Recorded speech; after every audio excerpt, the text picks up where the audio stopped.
Bien-aimés dans le Seigneur, bonjour et bienvenue à cet autre jour d'enseignement et de partage avec vous sur le grand thème « Sois fécond ».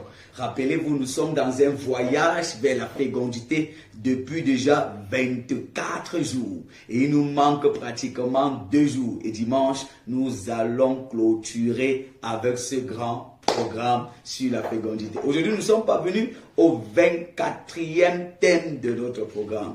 24e thème qui est d'une certaine façon la fécondité dans le domaine financier et matériel. Fécondité dans le domaine financier, et matériel.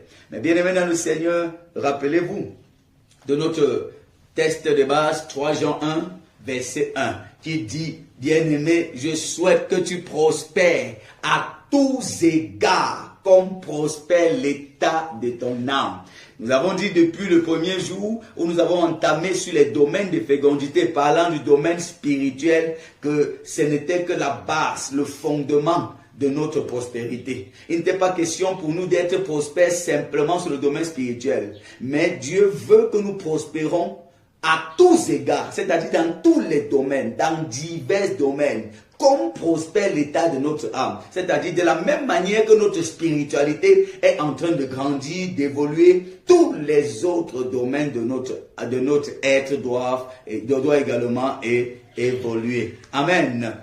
C'est pourquoi aujourd'hui nous voulons dire à quelqu'un que Dieu souhaite que tu prospères à tous égards. Et que tu sois en bonne santé également. La bonne santé, c'est la volonté de Dieu. La bonne santé spirituelle, c'est la volonté de Dieu. La bonne santé physique, c'est la volonté de Dieu. Mais la bonne santé financière et matérielle aussi, c'est la volonté de Dieu.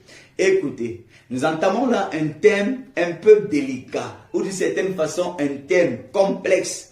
Mais d'une certaine manière, nous devons savoir que ce n'est pas parce que le voisin utilise mal la machette que nous n'allons plus utiliser. Vous savez, au sujet de la prospérité, ça a souvent été mal compris ou même mal enseigné dans l'église que certaines personnes sont devenues très réfractaires à la prospérité. Et parfois, vous allez voir, c'est même condamné par d'autres personnes lorsqu'ils prennent la parole en disant évangile de prospérité, évangile de ci, évangile de ça. À cause de ce que des mercenaires, certains mercenaires ont tordu les Écritures en faisant penser aux personnes que d'une certaine façon, Jésus était une personne que la vie chrétienne était le chemin le plus rapide pour devenir riche. Mais non, oh que non. Mais ce n'est pas parce que également des gens ont mal compris ou ont tordu les Écritures au sujet de l'évangile que d'une certaine façon la prospérité est devenue satanique. Non, la prospérité n'est pas satanique, elle est biblique. Je reprends, la prospérité n'est pas satanique, elle est biblique. Et c'est même la volonté de Dieu pour nous, pour chaque être humain et pour chaque enfant de Dieu en particulier. Donc, j'étais donc en train de dire, ce n'est pas parce que une voiture est en train de faire l'accident, une personne a mal utilisé sa voiture et que la voiture l'a tué, que nous n'allons plus acheter des voitures. Non. De cette même manière, ce n'est pas parce que la prospérité a été tordue, l'aisance financière a été mal interprétée qu'aujourd'hui on va rejeter ça. Non. Vous allez faire comment? Écoutez, il est vrai que l'argent ne fait pas le bonheur, mais il est aussi vrai que la pauvreté ne fait pas le bonheur. Et je voudrais le dire, la pauvreté fait même très mal, très mal. En réalité, j'étais en train de le dire, il n'y a même pas l'évangile de prospérité. Parce que lorsqu'on dit que l'évangile de prospérité, quand les uns et les autres sont en train de parler d'évangile de prospérité, je me demande parfois, on parle de quoi? On fait allusion à quoi? L'évangile en soi rend prospère. L'évangile en soi rend prospère. Il faut que vous puissiez comprendre que la prospérité n'est pas une simple limite à l'argent ou au matériel. Parce que si vous avez un matériel, si vous avez une aisance financière et dont votre conscience vous reproche de votre aisance financière, vous n'êtes pas prospère. Parce que la prospérité englobe tout un état. C'est tout un ensemble. La prospérité, c'est votre santé également. La prospérité, c'est également la paix que votre cœur vous donne par rapport à ce qui est dans vos poches. La prospérité, c'est la capacité à pouvoir rester en paix par rapport à ce que vos comptes bancaires détiennent. Mais comment pouvez-vous dire que vous êtes prospère si votre conscience, si vos employés sont en train de murmurer au sujet de ce que vous possédez? Vous n'êtes pas donc prospère. Donc, il n'est pas question d'un évangile quelconque de prospérité, mais Dieu veut que nous soyons prospères. Amen. Parce que de plus en plus, on est quitté d'un extrême à un autre extrême. Non, quand on veut corriger une doctrine, on ne quitte pas d'un extrême à un autre extrême. On ne résout pas un problème par un autre problème. Il est vrai, c'est qu'on ne vient pas à l'église pour chercher l'argent. On ne vient pas à Jésus parce qu'on veut être riche et épanoui. Il est certes vrai qu'on ne vient pas à Dieu pour avoir un certain nombre de choses. C'est vrai que Dieu n'est pas le moyen pour être riche. Mais il faut également le savoir, Dieu n'est pas le moyen pour être pauvre. Je reprends. Si Dieu n'est pas le moyen pour être riche, Dieu également n'est pas le moyen pour être pauvre. Parce qu'il faut faire un certain équilibre dans ce que nous disons, pour ne pas basculer dans des extrêmes qui finiront par nous causer des problèmes. Je tiens ici à vous rappeler que vous ne pouvez pas dire aux gens qui s'engagent à Jésus, qui ont renoncé à leur vie, qui ne gagneront rien à Dieu en venant à Christ. Ils ne gagneront que le ciel, qui ne gagneront que le salut. Mais ça, c'est mal comprendre le salut. C'est mal comprendre la pensée du salut. Parce que le salut, c'est un package. Le salut, c'est comme un package qui a des contenus, qui a des différentes déclinaisons. Le salut n'est pas qu'une affaire du ciel. Ce n'est pas qu'une affaire du royaume. Le salut, c'est une évidence qui commence d'abord sur la terre avant de se manifester totalement et pleinement une fois que nous serons à la Nouvelle Jérusalem. Alléluia. C'est dans cette optique qu'un jour, Pierre et les autres disciples sont venus demander à Jésus: mais maître, nous qui avons tout quitté pour te suivre, nous avons quitté nos emplois, nous avons quitté nos anciennes vies, nous avons quitté les avantages que le monde nous donnait, nous avons tout abandonné dans le monde et aujourd'hui nous sommes à toi. Qu'est-ce que nous gagnons? Qu'est-ce que nous gagnons? Mais si Jésus était certains pasteurs de ce siècle-ci, ils auraient pu dire: mais Pierre, comment tu es charnel comme ça? Comment tu es cupide comme ça? Tu veux gagner quoi? Non, mais or que non. Jésus n'a pas reproché Pierre de sa question. Au contraire, Jésus a répondu à sa question. Il est donc clair qu'on ne peut pas suivre Jésus sans rien gagner. Je reprends. On ne peut pas suivre Jésus sans rien gagner. Parce que si Jésus ne peut pas nous donner ce que le monde ne nous donne pas, à quoi bon devenir chrétien? Si Jésus ne peut pas nous donner ce que le monde ne nous offre pas, à quoi donc bon devenir chrétien? Oh, mes bien-aimés dans le Seigneur, Jésus prendra dans la parole et il va donc répondre à Pierre et aux autres: il n'y a personne qui, ayant quitté son père, sa mère, ses frères et sœurs, ses biens, ses maisons et même sa propre vie, ne reçoive au centuple dans ce siècle-ci et plus tard la vie éternelle. Donc, s'il disait de recevoir au centuple et qu'il s'arrêtait là, non. Les gens très très spirituels devaient dire que non, il parlait de recevoir ça au ciel. Mais il a dit: ne reçoivent au centuple dans ce monde-ci. Donc avec Dieu, c'est le qui paie gagne. Mais vous ne pouvez pas dire aux gens de perdre des choses, de renoncer au monde et de ne rien avoir. Non. Comment voulez-vous que cette jeune fille, d'une certaine façon, qui a renoncé au péché dans le monde, que ce jeune homme d'affaires, qui a renoncé à la corruption dans les affaires, comment voulez-vous croire que c'est simplement Satan et le mal, la corruption, les compromissions qui sont capables d'enrichir quelqu'un? Nous sommes tombés dans un piège. En voulant régler un problème, nous avons créé un autre problème. Et quel est ce problème? Aujourd'hui, la plupart des personnes à l'église et même hors de l'église ont l'impression que c'est toujours Satan qui enrichit. Que non, si vous voyez quelqu'un qui est riche, il faut suspecter sa richesse. Si vous voyez quelqu'un qui a une certaine renommée, qui a une certaine gloire, non, en fait, c'est que ça, c'est Satan. C'est sûr qu'il a trempé. C'est pourquoi même à l'église, quand Dieu élève une personne, les autres ont l'impression que est-ce que sa richesse est simple? Est-ce que sa richesse est simple? Toi-même, est-ce que ta pauvreté est simple? Est-ce que les gens ont su mener l'enquête sur ta pauvreté? Pourquoi est-ce que On a l'impression que quand les gens sont dans une certaine misère, ou dans une certaine pauvreté, ou dans une certaine précarité, non, ça ne dit rien à personne, ça ne meut personne, c'est comme devenu normal. Mais si quelqu'un commence à sortir la tête de l'eau, là, c'est Satan. Là, c'est la compromission. Non, comment pouvons-nous croire qu'il n'y a que Dieu, que Satan élève et Dieu pas? Comment pouvons-nous croire que si véritablement quelqu'un commence à être dans la gloire et à être élevé, il a fait des choses louches? En ce moment, ça sera mal comprendre Dieu. Je vous invite, mes bien-aimés, dans tout cet enseignement, à rester connectés. Parce que vous allez pouvoir, avec la grâce de Dieu, écouter un certain nombre d'informations et de la pensée de Dieu au sujet de la prospérité et de la fécondité sur le plan matériel et physique. Oui, parce que Dieu veut que vous soyez féconds matériellement et financièrement. C'est la volonté de Dieu. C'est la volonté de Dieu. Dieu nous a bénis depuis le jardin d'Éden en nous disant soyez féconds. Il ne s'agissait pas seulement du domaine des enfants. Il ne s'agissait pas seulement du domaine spirituel, mais il s'agissait de tous les domaines. C'est pourquoi il a dit dominez et assujettissez la terre. C'est la volonté de Dieu que tu sois prospère. La richesse n'est pas satanique. Je reprends. La richesse n'est pas satanique. La richesse n'est pas satanique. Parce que de plus en plus, certains ont l'impression que c'est la pauvreté qui est spirituelle, mais la richesse est charnelle. Qui vous a dit que tous les pauvres iront au ciel?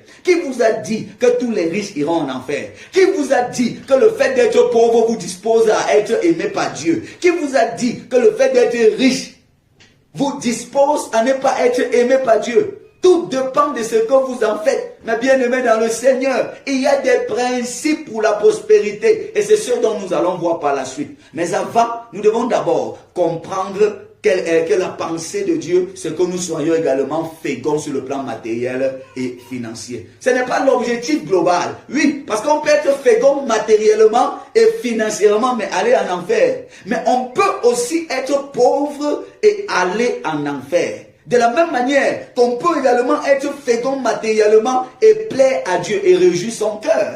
C'est pourquoi nous voulons bien créer cet équilibre en donnant aux personnes de comprendre que Dieu également a des personnes qui l'ont servi et dont il l'a béni et élevé. Voyons Genèse 26, verset 12 à 13.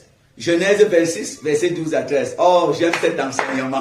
Béni sois-tu, Saint-Esprit, pour le rafraîchissement que tu vas donner dans notre esprit et dans notre pensée au sujet de ce thème. Genèse 26, verset 12 à 13. Là, il s'agit de l'histoire d'Isaac à Guérar. Il est écrit, Isaac s'aima dans ce pays et il recueillit cette année le centuple. Car l'Éternel le bénit, pas Satan, l'Éternel le bénit, pas la Rose-Croix, pas une autre secte quelconque, l'Éternel le bénit. Cet homme devint riche. Il alla s'enrichissant de plus en plus jusqu'à ce qu'il devint fort riche. Alléluia. Quelle fécondité, quelle multiplication, quelle reproduction. Je tiens à vous dire, il ne s'agissait pas d'une richesse spirituelle. Il ne s'agissait pas d'une richesse du ciel. C'était un gars qui avait les troupeaux, les menus bétails, les gros bétails, les serviteurs, ainsi de suite, au point où les Philistins le portaient en vie. Il était tellement riche au point où, d'une certaine façon, les gens du pays où il habitait l'ont chassé. Pour dire, t'as pas de richesse là, nous scandalise. T'as pas là est encore grave. Mais bien aimé, il s'agit de Isaac. Isaac qui a marché avec Dieu. Isaac qui a servi Dieu. Mais bien aimé, c'est Dieu qui l'a béni. Une phrase intéressante. L'Éternel le bénit. Mais l'Éternel n'a pas béni le vide. L'Éternel a béni quelque chose. Le texte nous dit, Isaac s'aima et l'Éternel le bénit. Ça veut dire Dieu n'a pas béni le vide. Dieu a béni Isaac s'aima. Dieu a béni l'action de Isaac. Ça veut dire la prospérité financière et matérielle, c'est le résultat d'un certain nombre d'actions dont Dieu bénit. Je reprends. La prospérité financière et matérielle sera le résultat d'un nombre d'actions que vous allez poser, vous l'homme, et Dieu bénira. Dieu bénit vos efforts. Dieu ne bénit pas le vide. Si on multiplie 1000 par 0, ça donnera 0. Si on multiplie 100 par 0, ça donnera 0. C'est pourquoi, chers chrétiens, on ne devient pas prospère et riche par le jeûne et la prière. On ne devient pas fécond fécond matériellement et financièrement par le jeûne et la prière simplement. Il y a des principes que vous devez appliquer. Et c'est ce dont nous allons voir tout à l'heure. Amen. Alléluia. Continuons dans la compréhension de ce que c'est qu'une fécondité dans le domaine financier et matériel. De quoi est-ce qu'il est question? Il fait référence ici à l'abondance et à la prospérité dans les ressources financières et matérielles. Donc lorsque nous parlons de la fécondité dans le domaine matériel et financier, nous sommes en train de faire allusion à une abondance et une prospérité dans le domaine matériel et financier. Que vous restez et que vous voyez comment vous partez de quelque part à une certaine aisance sur le plan matériel et financier. La fécondité également, dans le domaine matériel et financier, c'est également l'aptitude à gérer. L'aptitude à gérer et à multiplier ses ressources financières et matérielles de manière responsable et efficace afin de subvenir non seulement à ses propres besoins, mais être capable de subvenir aux besoins des autres. Parce que, rappelez-vous, quand Dieu vous donne plus que ce que vous en avez besoin, c'est aussi pour que vous soyez une bénédiction pour les autres. C'est pourquoi il disait à Abraham, je ferai de toi une source de bénédiction. C'est ça. Quand vous commencez à être une source de bénédiction, alors la fécondité matérielle et financière est effective dans votre vie. Mais si vous n'arrivez pas à être une source de bénédiction, on ne peut pas encore parler de fécondité matérielle. Mais nous comprenons ici que la fécondité matérielle et financière, c'est un processus. C'est le résultat de quelque chose, d'un ensemble d'actions et d'attitudes qui seront encadrées par la bonne gestion de vos ressources de façon à leur multiplier pour aboutir à une aisance financière et matérielle. Alléluia. Parlons là, en deuxième point, de quelques facteurs d'une fécondité financière et matérielle. Quelques facteurs. Si la fécondité financière et matérielle, c'est le fait d'aboutir à une prospérité et à une abondance financière et matérielle, comment y accéder? Est-ce qu'il s'agit de prier, de dire Seigneur, Seigneur? Est-ce qu'il s'agit de porter tout l'argent qu'on a, le peu qu'on est venu donner à l'église? Est-ce qu'il s'agit de prier et de jeûner? Non. Est-ce qu'il s'agit de dormir à l'église? Non. Oh que non. C'est pourquoi il peut y avoir beaucoup de personnes qui, d'une certaine façon, ont une fécondité spirituelle et matérielle, mais qui ne sont même pas chrétiens, qui ne viennent même pas à l'église, mais simplement parce qu'il y a des principes que si vous adoptez, qui que vous soyez, vous allez le voir. Sachez-le, mes bien-aimés, Dieu veut que vous soyez prospères physiquement, matériellement et financièrement. Amen. Premier facteur, c'est le travail dur et intelligent. Travail dur et intelligent. Mais bien aimé dans le Seigneur, pour que vous aboutissez à une fécondité matérielle et financière, vous devez bosser. La Bible dit, ce que ta main trouve à faire, fais-le. Ne restez pas là à attendre, je ne sais pas quoi. Ce que ta main trouve à faire, fais-le. Même si vous avez une grosse destinée, un gros rêve sur votre vie, même si Dieu vous a dit que vous serez je ne sais quoi, ce que ta main trouve à faire, fais-le. Parfois, pour arriver au premier ministère chez Pharaon, vous devez commencer d'abord à servir les moutons dans la forêt. Parfois, pour être le roi David que Dieu vous a promis et vous a montré dans votre songe, vous devez commencer d'abord à être le berger des troupeaux dans la forêt, dans la brousse. Mais bien aimé dans le Seigneur, c'est vrai que quand Dieu, l'apôtre de Potiphar, c'est vrai que quand Joseph a été fidèle dans la maison de Potiphar, qu'il a fini par être élevé jusqu'au sommet d'Égypte. Vous ne pouvez pas devenir fécond dans le domaine financier et matériel sans travailler. Vous devez bosser et travailler dur. Commencez au bas échelle. Commencez là où vous êtes. N'attendez pas forcément à avoir un certain grand niveau. Écoutez, vous pouvez d'une certaine façon avoir un niveau d'une grande capacité ou avoir un niveau d'un gros boulot, d'un grand travail. Mais commencez quelque part. Même si c'est inférieur à votre travail, Dieu bénira cela. Beaucoup de personnes sont au chômage. Non pas parce qu'ils ne voient pas le travail, mais parce qu'elles sont en train d'estimer que le travail qu'elles voient ne leur correspond pas. Que le salaire qu'on les propose ne leur correspond pas d'abord. Mais est-ce que vous savez qu'on commence bas pour pouvoir monter? Est-ce que vous savez que derrière les zones sombres, derrière les moments sombres se cache la lumière du jour? À un moment, vous devez commencer quelque part. Acceptez de commencer quelque part. Ça pourrait vous être dur pour vous. Ça pourrait être compliqué pour un départ. Mais au fur et à mesure que Dieu va bénir, vous allez prospérer et vous allez monter et pouvoir rejoindre votre véritable place. Mes bien-aimés, travaillez, travaillez. La Bible dit, celui qui ne travaille pas, qui ne mange pas. La Bible est contre les paresseux. Aucun chrétien ne doit être paresseux parce que Dieu veut que vous travaillez. Travaillez dans votre domaine de compétence. Travaillez dans ce que vous avez touché autour de vous. Faites quelque chose. Il est inadmissible que vous ayez le Saint-Esprit et que vous soyez paresseux et que vous soyez là piétiné sur place. Dieu ne bénit pas le vide. Il bénit votre sémence. Où est votre sémence? Où est ce que vous apportez? Amen. 2. La bonne gestion financière.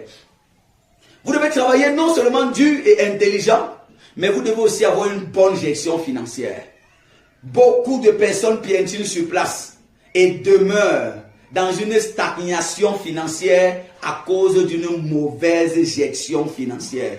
Écoutez, mes bien-aimés, on peut vous donner autant d'argent aujourd'hui, ça ne vous rendra pas riche. Pour rendre quelqu'un riche, il ne faudrait pas lui donner l'argent.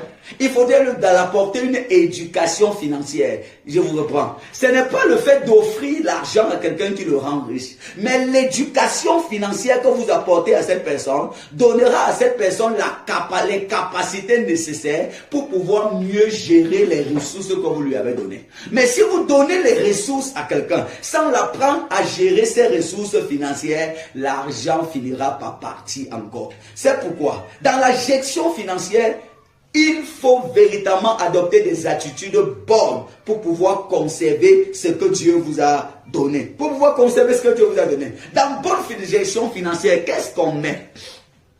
On ne gère pas l'argent en désordre. On ne gère pas l'argent comme on pense. Vous devez avoir un budget de fonctionnement.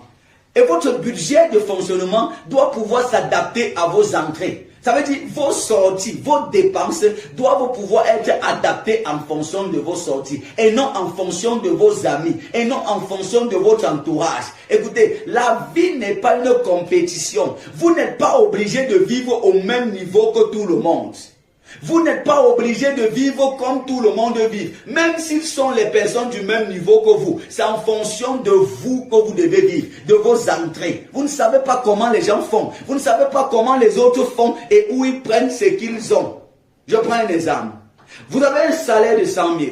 Si vous allez louer une maison de 50 000, ça veut dire que vous-même vous êtes en train de dire que vous voulez mourir dans la pauvreté. Ce n'est pas parce que vos collègues vivent dans les maisons d'un certain standard que vous allez vivre de la même manière. Vous ne pouvez pas avoir un certain nombre de salaires et vous établissez un budget au-delà de vos salaires. Vous allez passer le temps à vivre dans les crédits.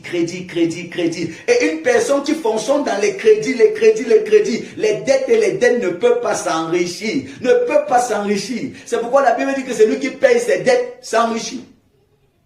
Mais bien aimé dans le Seigneur, la bonne gestion financière passe également par l'établissement d'un budget, comme nous l'avions dit. Vous devez avoir un budget de fonctionnement, c'est-à-dire repartir votre manière de dépenser. Et c'est quand vous allez établir le budget de fonctionnement que vous allez savoir ce qui entre et que vous allez savoir ce qui part à tel endroit, que vous allez affecter les différentes parties. Et c'est en fonction de votre entrée que vous allez voir qu'il y a des choses que vous ne pouvez pas encore avoir. Je prends un exemple. En voulant établir le budget, vous allez vous rendre compte qu'en fonction de l'entrée que vous avez, de vos revenus, il y a des fêtes que vous ne pouvez pas encore vous permettre d'organiser. Il y a des nourritures que vous ne pouvez pas encore vous permettre de manger. En fonction de votre revenu, vous allez découvrir pendant que vous voulez établir un budget qu'il y a des endroits où vous ne pouvez pas encore fréquenter. Il y a des habits que vous ne pouvez pas encore porter. Il y a des chaussures que vous ne pouvez pas encore avoir. Il y a un type de téléphone que vous ne pouvez pas encore avoir. Un type de maison dans lequel vous ne pouvez pas encore habiter. C'est pourquoi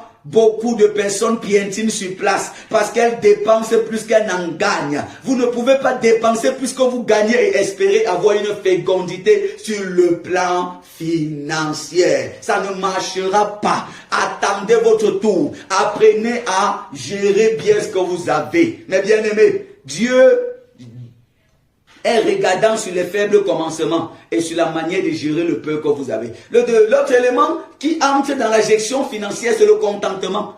Vous devez apprendre le contentement, c'est-à-dire savoir que si je ne peux pas encore me permettre tel style de fête, alors je me contente de ça. Si je ne peux pas encore manger telle autre chose, je me contente de ce que je peux manger maintenant. Écoutez, vous n'êtes pas obligé de manger tout ce que vous voyez. Écoutez, il y a des choses que vous ne pouvez pas encore vous permettre de manger maintenant.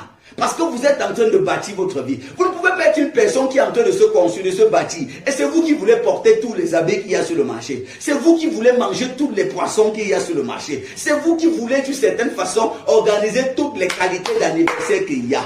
Mais vous comptez sur quoi? Vous comptez sur quoi? Vous comptez sur quoi? Pour devenir quoi finalement? Vous devez apprendre à vous contenter. Savoir qu'aujourd'hui, même si vous n'arrivez pas à manger 3 fois par jour, ce n'est pas grave. Le temps vient où vous mangerez au nombre de fois que vous voulez. Même si aujourd'hui, vous n'avez que 5 habits, 2 habits, le temps vient où vous porterez le nombre d'habits que vous voulez. Apprenez à vous contenter. Apprenez à vous contenter. Amen. Troisième facteur, l'épargne plus investissement.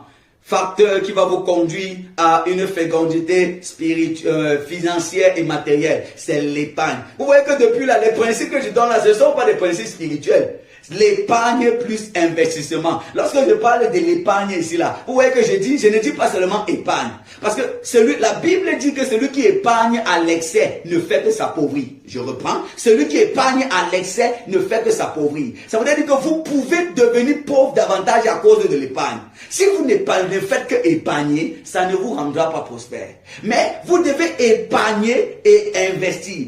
On épargne pour investir. On n'épargne pas pour épargner. Si vous épargnez pour épargner, vous ne progresserez jamais. C'est pourquoi on dit épargne plus investissement. Il faut épargner dans vos revenus. Pendant que vous gérez dans la bonne gestion financière, vous devez mettre quelque chose que vous épargnez. Peu importe le plus petit que vous aviez. Épargner. Et pour épargner, réussir à épargner, il faudrait avoir un budget. Il faudrait d'une certaine façon avoir l'esprit du contentement. Si vous n'avez pas le contentement, vous ne pouvez pas véritablement épargner. Et quand on parle du contentement, il ne s'agit pas d'accepter sa situation et de se faire dans sa situation. Il est question ici là d'accepter de faire avec pour le moment en espérant un avenir meilleur. Il est question ici là dans le contentement de pouvoir accepter d'être fier avec ce que nous avons tout en travaillant dur pour un avenir meilleur. Amen. Donc, les experts en économie nous disent qu'il faut se battre à épargner 20% de ses revenus. C'est-à-dire, dans vos entrées, vous devez mettre 20% de côté, ce qui constituera un capital que vous allez investir dans tel ou tel autre domaine. Si vous voulez avoir une fécondité dans le domaine financier, il ne consiste pas à faire les déclarations prophétiques seulement. Vous devez épargner et investir. Tant que vous n'investissez pas, il n'y aura rien. Il n'y aura rien. Amen. Alléluia. Je prends également bien-aimé dans le Seigneur un autre cas. Un autre élément qui d'une certaine façon est considéré comme un facteur de la fécondité. C'est l'esprit de créativité et d'innovation. L'esprit de créativité et d'innovation. Comment comprendre ce point? Vous savez, il y a beaucoup de terrains tellement encore vierges. En matière même d'affaires et de beaucoup d'autres choses. Donc, malheureusement, beaucoup de personnes sont tout le temps en train d'aller que vers les terrains déjà occupés. Parce que pour véritablement aller quelque part qui est encore vierge, il faut véritablement être quelqu'un qui innove et qui a l'esprit de créativité. Regardez même dans les affaires. Tout le monde veut vendre que ce que les gens vendent déjà. Et en allant vendre ce que les gens vendent déjà, c'est bien, c'est déjà quelque chose. Mais sauf que vous allez seulement vous partager le bénéfice dans le secteur là, parce que vous êtes déjà nombreux là-bas. Et tout le monde est dedans. Vous voyez, aujourd'hui, tout le monde est dans la même activité. Même activité. À un moment, vous devez innover. explorer même des terrains où les gens ne sont pas encore allés là-bas. Avant que les gens vont découvrir que ça paie déjà, vous serez déjà fait un ensemble de fortunes là.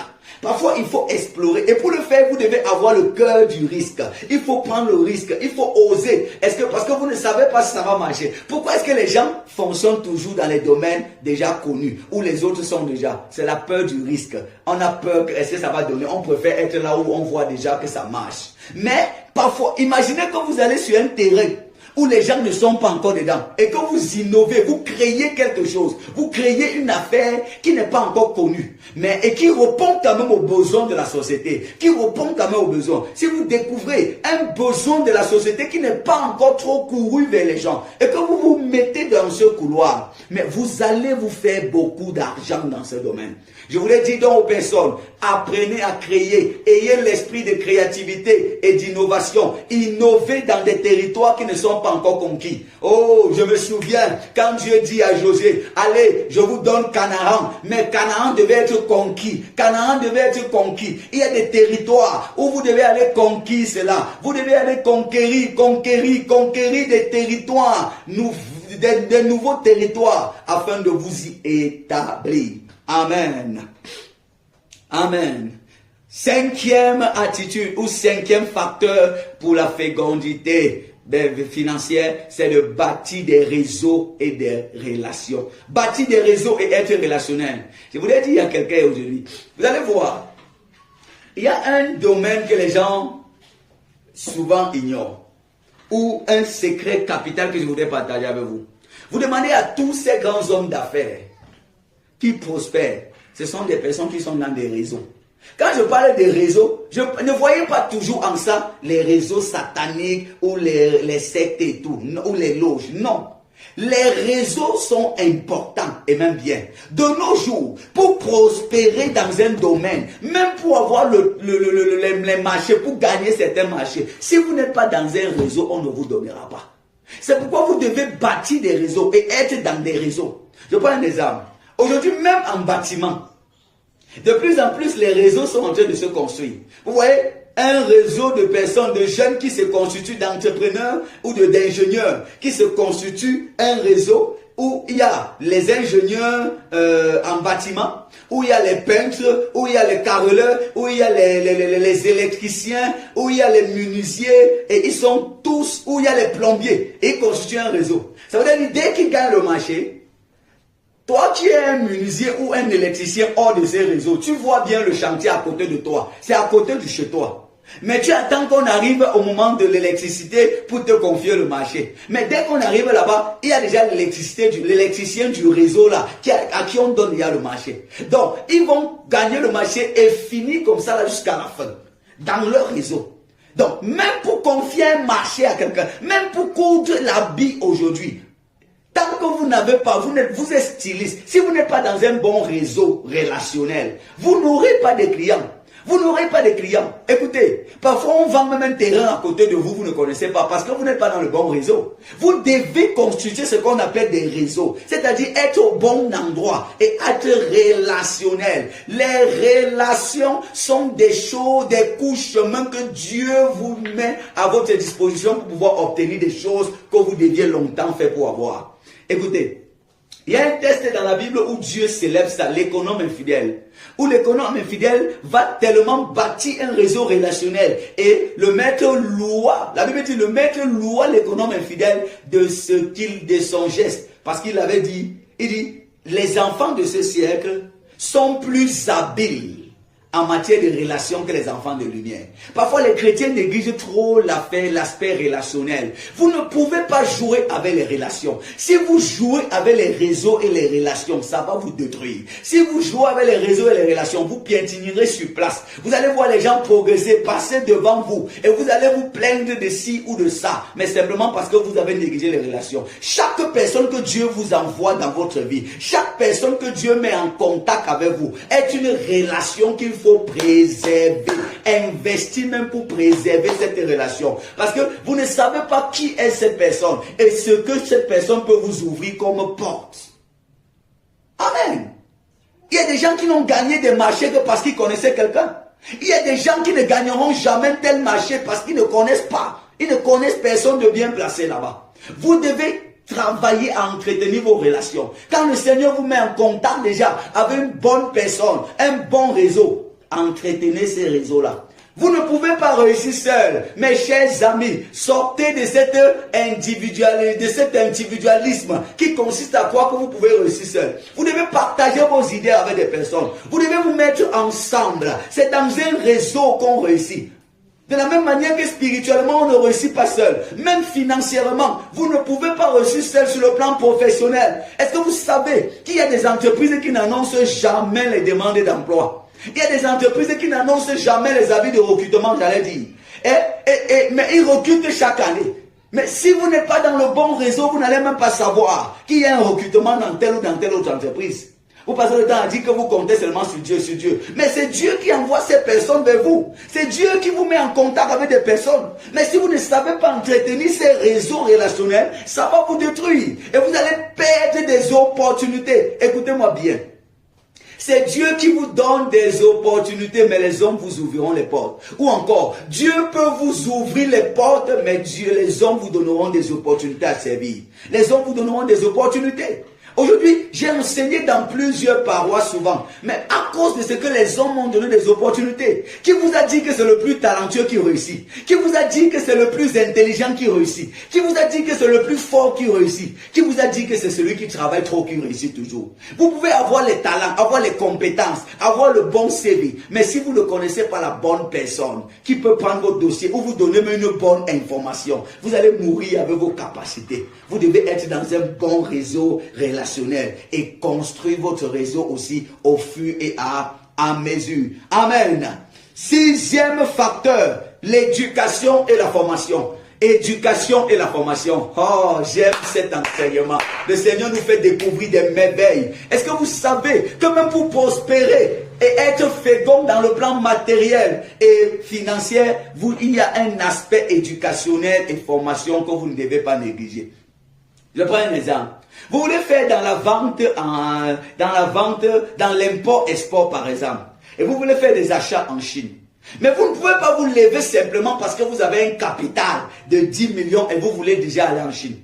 La bonne séance voudrait que vous trouviez quelqu'un qui déjà fait cette transaction et que vous vous mettez à son école, à ses pieds pour vous former dans le domaine et qu'il vous apprend comment est-ce qu'on voyage, comment est-ce qu'on fait un voyage d'affaires, comment ça se passe là-bas, comment est-ce qu'on se comporte. Vous ne pouvez pas vouloir vendre je ne sais pas quoi, la quincaillerie. Et parce que vous avez un capital, vous allez seulement entrer. C'est pourquoi vous voyez beaucoup de personnes qui un temps avaient l'argent et aujourd'hui sont allées se lancer dans un domaine d'activité. En un temps record, ont chuté et se retrouvent au sol. Parce qu'ils ont négligé l'aspect éducation et formation. Vous devez vous former dans le domaine où vous voulez percer. Quand vous voulez faire dans un domaine, formez-vous. Formez-vous. Même si c'est de façon même si c'est dans le tas, formez-vous, apprenez, lisez des livres sur des domaines. Vous devez auto-former, vous devez vous former dans divers domaines où vous voulez progresser. Personne ne peut réussir dans un domaine qu'il ne maîtrise pas. Personne. C'est pourquoi l'intelligence n'est pas que le quotient intellectuel. Il y en a beaucoup d'autres intelligences dans votre cerveau. C'est pourquoi tous ceux qui réussissent maîtrisent leur domaine. Vous verrez beaucoup de personnes qui ne sont même pas allées à l'école. Mais dans le domaine où ils sont en train de réussir, ils ont maîtrisé leur domaine. Vous ne pouvez pas vous lever matin seulement pour faire le restaurant, pour faire le transport. Vous devez quand même vous former, quand même chercher des informations là-dessus. C'est de ça qu'il est question dans formation et éducation. 7e point. Ce sont les autres principes bibliques. Les autres principes bibliques. Bien aimés dans le Seigneur. Et c'est là où nous entrons dans les choses qui sont plus spirituelles. Mais vous voyez que nous avons dit 6 points qui n'ont rien à voir avec la spiritualité. Donc, parlant des autres principes bibliques, principe numéro 1, bibliquement, c'est la générosité. Un des secrets également de la prospérité financière et matérielle, c'est la générosité. Vous devez être généreux. Ça veut dire quoi? Partager. Partager. Le peu que vous avez, vous devez, dans l'établissement de votre budget, vous devez penser à un aspect généreux. Écoutez, à chaque fois que vous établissez votre budget, vous devez mettre un aspect, une part pour la générosité. Écoutez, la Bible dit donnez et il vous sera donné. C'est un principe qui est établi. Il ne dit pas priez et vous aurez. Donnez et il vous sera donné. On vous mesurera avec la mesure que vous avez utilisée pour mesurer les autres avec. La manière dont vous traitez. La Bible dit également, celui qui donne aux pauvres prête à Dieu. Celui qui donne aux pauvres prête à Dieu. De bien-aimés dans le Seigneur, il y a des personnes autour de nous qui ont besoin de quelque chose, qui ont besoin de nous. Et nous devons avoir un aspect généreux, un cœur généreux, parce que Dieu bénit les bons cœurs. Il bénit ceux qui ont le cœur bon. L'aspect généreux. Vous devez être généreux autour de vous. N'attendez pas avoir des millions pour être généreux. Si vous avez 10 000 et que vous ne pouvez pas être une bénédiction pour quelqu'un, comment pensez-vous que quand vous aurez 10, 100 000, vous allez être une bénédiction? Et Dieu, vous devez le savoir, Dieu cherche des bras qui seront ses prolongements sur la terre, à qui il va utiliser pour pouvoir arroser d'autres personnes. Du moment où Dieu te teste déjà et qu'il sente que quand ça passe par toi, les autres personnes sont aussi affectées par ce que tu as reçu, il s'assurera que tu continues toujours à en avoir. Est-ce que vous savez que la générosité a tellement d'avantages? Je vous prends un exemple.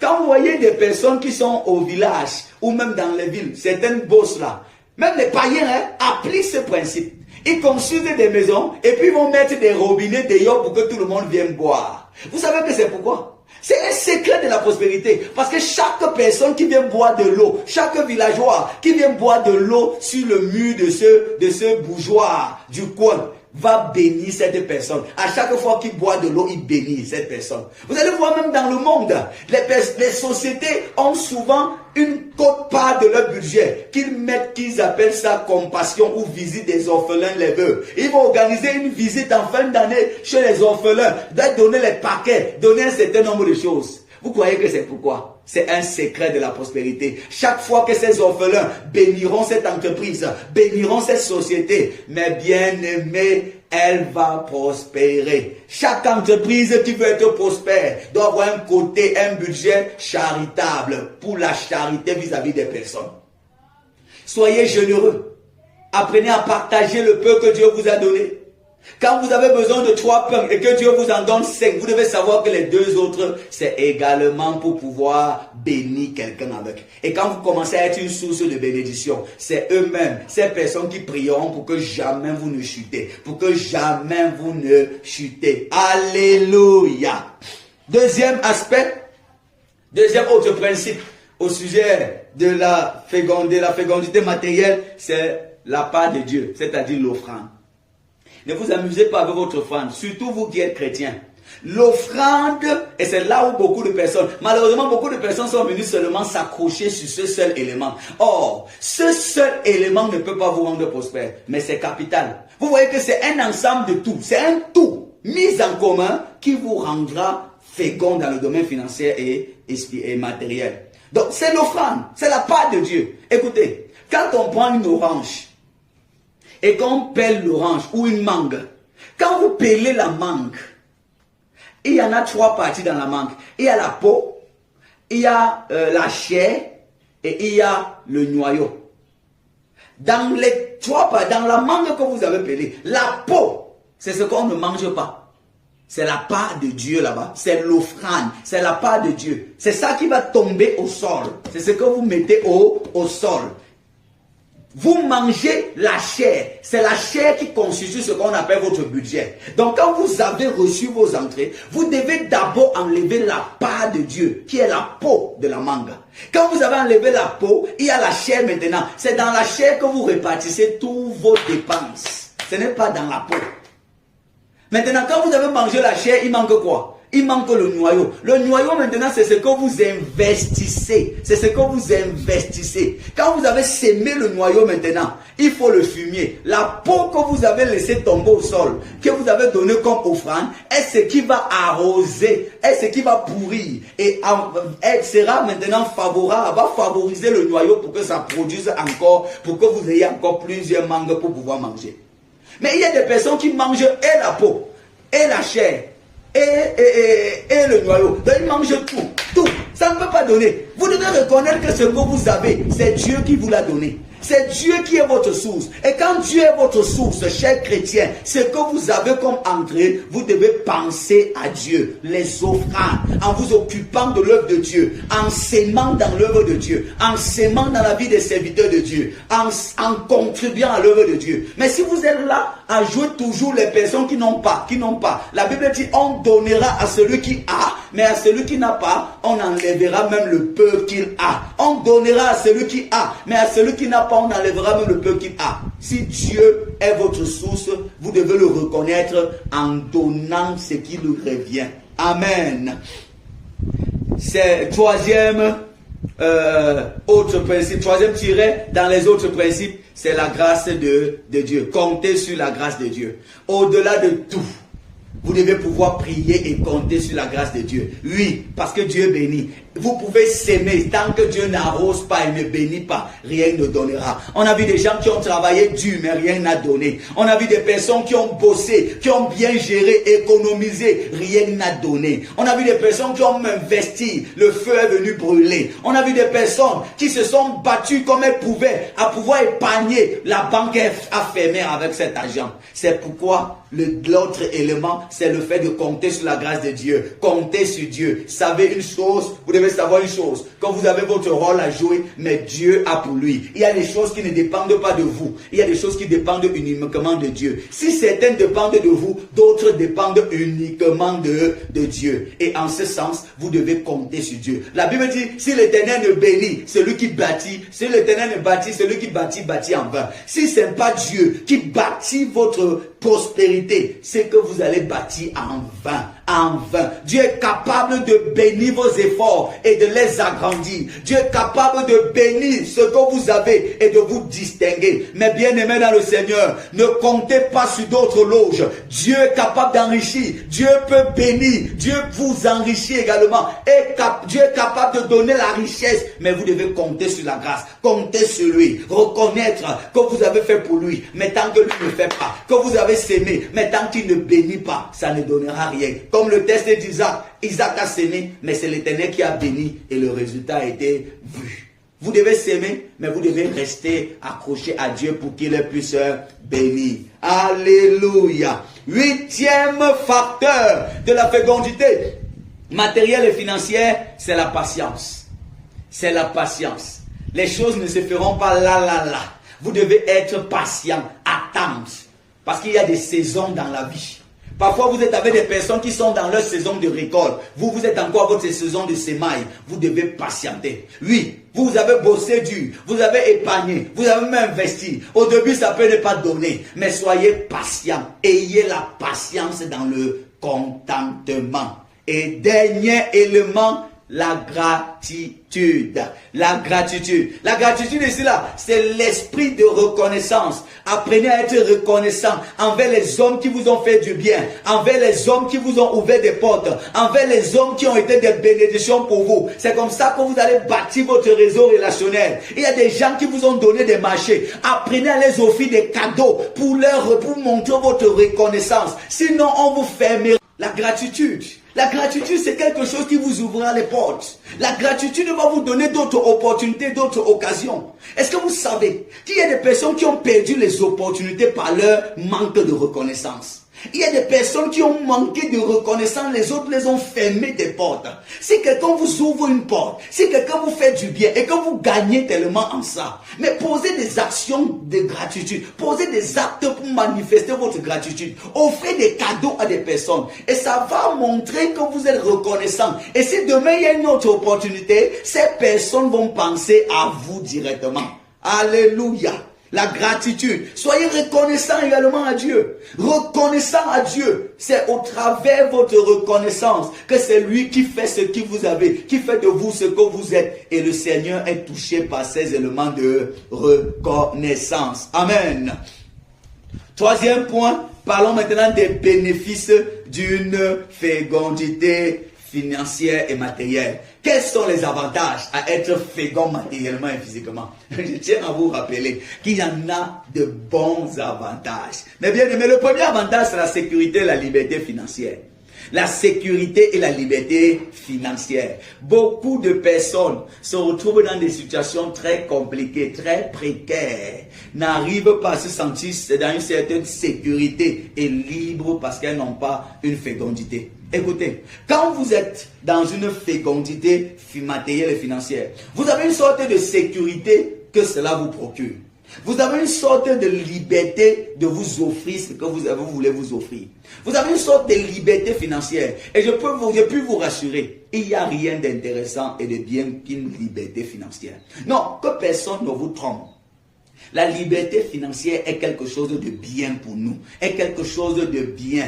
Quand vous n'êtes pas dans une liberté financière, ça vous rendra malheureux. Ça vous rendra malheureux. Il est vrai, mes bien-aimés, que la vie d'un homme ne dépend pas de ses avoirs. Mais vous devez également savoir que d'une certaine façon, les avoirs ne sont pas une mauvaise chose. Les avoirs ne sont pas une mauvaise chose. Amen. Deuxième bénéfice de la fécondité matérielle et financière, c'est la paix d'esprit. Est-ce que vous savez que la fécondité matérielle vous procure un certain nombre de paix dans votre esprit, un certain nombre de tranquillité? Pourquoi est-ce que les gens sont tout le temps inquiets, avec les esprits traumatisés, le mental traumatisé? Mais parce que, est-ce que vous savez que les besoins peuvent vous arracher le sommeil? Est-ce que vous savez que le manque peut vous arracher la tranquillité? Le manque peut vous arracher la paix. Au point où vous ne restez pas, vous n'arrivez pas à vous concentrer à cause des besoins que vous n'avez pas pu gérer. Vous êtes dans le manque, ça vous traumatise au point où vous perdez le sommeil en un temps record. Vous n'arrivez pas à avoir une nuit paisible parce que vous pensez à telle facture, telle autre facture que vous devez gérer et que vous n'avez pas encore payé. Mais bien aimé dans le Seigneur, troisième élément, ou comme le troisième avantage, bénéfice, c'est la liberté de choix. Je reprends, la liberté de choix. Aujourd'hui, beaucoup de personnes ne sont pas libres de faire ce qu'elles veulent. Ne sont pas libres d'accomplir leurs rêves qu'elles avaient dans leur esprit à cause du manque, à cause d'une situation précaire dans laquelle elles se retrouvent. Mais bien aimés, est-ce que vous savez que vos enfants peuvent avoir des rêves, mais vous n'arrivez pas, vous-même pouvez avoir des rêves pour vos enfants, mais vous n'arrivez pas à accomplir leurs rêves simplement à cause du manque de moyens. Vous avez un enfant qui est brillant, très intelligent, qui vient de passer à son baccalauréat. Et lorsqu'il veut aller continuer comme médecin, il a le rêve de devenir médecin. Vous-même, vous rêvez d'un médecin, mais vous n'arrivez pas à réaliser ces rêves à cause du manque de moyens. C'est pourquoi, chrétiens, nous devons prier Dieu de tout notre cœur et faire tout ce qu'il faut et tout ce qui est à notre pouvoir pour que Dieu nous épargne de cela, qu'il nous épargne de cela. Écoutez mes bien-aimés, parfois vous vous retrouvez où vous ne pouvez pas manger ce que vous voulez. Vous ne pouvez pas habiter dans une maison qui vous convient ou qui vous plaît à cause du manque. Le manque n'est pas une bonne chose pour nous. Même si le manque peut être dans un processus, mais même le désert n'est pas permanent. Mais bien-aimés, même quand vous êtes dans un désert, même quand il s'agit du désert, le désert n'est pas permanent. Quand le désert déjà devient permanent, ça devient dangereux. Même la Bible dit, quand je marche dans l'ombre de la vallée de la mort, il ne dit pas quand j'habite. On marche dans le désert, on passe dans le désert, on n'habite pas dans le désert. Quand ton désert perdu déjà longtemps, ça devient compliqué et traumatisant pour toi-même. Que Dieu nous accorde vraiment la liberté financière au point où nous ayons le choix d'habiter dans la maison de notre choix, à un moment de vivre la vie de notre choix. Quatrième point. La capacité à aider les autres. Quand vous êtes dans une liberté financière, mes bien-aimés, ça vous donne de pouvoir l'opportunité d'aider les gens. Parfois, nous avons la bonne volonté d'aider nos familles, d'aider les membres de nos familles, d'aider les hommes autour de nous. Mais vous savez ce que ça fait d'avoir la volonté, mais ne pas avoir les moyens de le faire. Or, quand vous avez une prospérité, la capacité à aider les gens, la prospérité, la fécondité financière et matérielle va vous donner la possibilité d'aider des personnes, va vous donner la capacité de pouvoir aider librement. Parfois vous avez la volonté de donner un coup de main à quelqu'un, mais il n'y a pas les moyens. Que le Seigneur nous donne d'avoir une fécondité sur le plan matériel et financier afin que nous puissions aider les personnes que nous avons envie d'aider selon notre volonté. Amen. Dernier bénéfice que nous pouvons énumérer dans cet enseignement, c'est un modèle. Vous devenez un modèle et une source d'inspiration. Mais bien aimé, quand d'une certaine façon, vous avez une fécondité matérielle, une prospérité de matériel et financier, vous devenez une source d'inspiration pour les autres jeunes. Vous devenez un modèle pour votre entourage. Oui. Vous commencez à inspirer des personnes pour qu'ils puissent partir de zéro à héros, pour qu'ils puissent partir de quelque part pour un autre endroit. Il est donc important, mes bien-aimés dans le Seigneur, de poursuivre et de nous engager dans une prospérité, dans une fécondité matérielle et financière. Finissons cet enseignement avec quelques cas bibliques. Quelques cas bibliques pour que nous puissions comprendre que c'est la volonté de Dieu. Regardez le livre d'Abraham dans la Bible. Il y a Abraham. Abraham à qui Dieu a dit, je te bénirai. Je rendrai ton nom grand. Tu seras, ta prospérité sera. Et la Bible va nous dire, à la fin de l'histoire, Genèse 35, verset 8, que Abraham eut une vieillesse heureuse et épanouie. Abraham est cette personne qui a vécu avec Dieu, le père de la foi, qui a marché avec Dieu. Mais Dieu l'a élevé et l'a béni. Il a été financièrement béni, matériellement béni. Et il était le père de la foi. Et une chose que je tiens à rappeler ici, là, c'est que Abraham, d'une certaine façon, est parti de quelque part à un bas échelle. Et le parcours a été tracé jusqu'à ce qu'il arrive là-bas au sommet. Amen. Deuxième personne, Joseph, le grand Joseph d'Égypte, qui d'une certaine façon, Dieu l'a élevé. Il était l'une des deuxièmes personnalités d'Égypte, élevé financièrement, élevé matériellement. Ce n'était pas Satan qui l'avait élevé, c'était Dieu. Joseph était un économiste. Ce n'était pas un prophète comme Abraham. Abraham était un prophète, Dieu a béni financièrement. Joseph était un économiste. Dieu a béni également et l'a élevé, tant sur le plan financier que sur le plan matériel. Et on a vu cette fécondité se reproduire au fur et à mesure.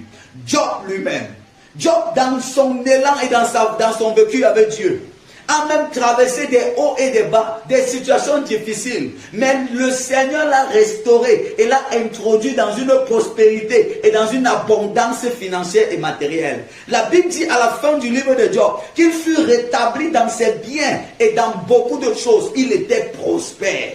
Et il était un serviteur de Dieu. Il craignait Dieu. Il était un homme intègre. Mais bien aimé, on peut être intègre avec le Seigneur et être prospère. Ne croyez pas toujours que c'est Satan qui élève les gens. Dieu est capable d'élever et de rendre riche et bénir ces personnes. Amen. Vous voulez que je vous parle encore de qui? De Joseph d'Arimathée dans la Bible, dans le Nouveau Testament. La Bible dit que c'était un disciple de Jésus, mais il était riche. Un disciple de Jésus riche. Et c'est lui qui a offert son tombeau à Jésus pour qu'il soit enterré. C'est lui qui a offert cela. Quand tous les apôtres avaient fui après la mort de Jésus à la croix, c'est Joseph d'Arimathée, son disciple, qui est arrivé. À cause de son statut social, a réclamé le corps de Jésus.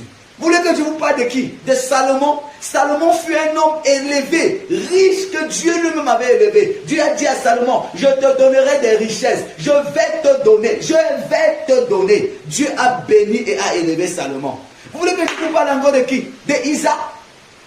Isaac dont nous avons lu. Dont Dieu bénit au point où il devint riche. De plus en plus riche. Jusqu'à devenir fort riche. Fort riche. Un homme de Dieu. Fort riche. Homme de Dieu fort riche. Laban. Vous voulez que je vous parle de qui? De Laban. Laban que Dieu a béni. Que Dieu a élevé au point où dans un territoire étranger, où on a changé son salaire 10 fois. Malgré cela, le Seigneur l'a béni et l'a distingué. Mais bien aimé, Dieu veut que vous prospérez financièrement. Dieu veut. Dieu n'est pas contre la richesse. Dieu n'est pas contre vos moyens. Il est contre la mauvaise richesse. Il est contre le mauvais riche, celui qui met sa confiance à sa richesse. Mais Dieu veut nous élever. Ma prière, c'est que Dieu nous élève financièrement. Ma prière, c'est que Dieu nous rende féconds financièrement. Qu'il bénisse nos semences. Qu'il bénisse l'œuvre de nos mains. Ma prière, c'est que Dieu nous distingue et qui nous rend prospères. Qui nous préserve du manque. Qui nous met à l'abri du manque. enfants de Dieu, ma prière, c'est que Dieu véritablement nous épargne du manque. Le manque fait mal, mes bien-aimés. Le manque fait mal. Ma prière, c'est que Dieu bénisse nos efforts, qu'il bénisse nos activités, qu'il bénisse nos aimances, comme il a béni Isaac et qu'il nous rend riches, de plus en plus riches et fort riches, chacun dans son domaine. Shalom, que Dieu vous bénisse.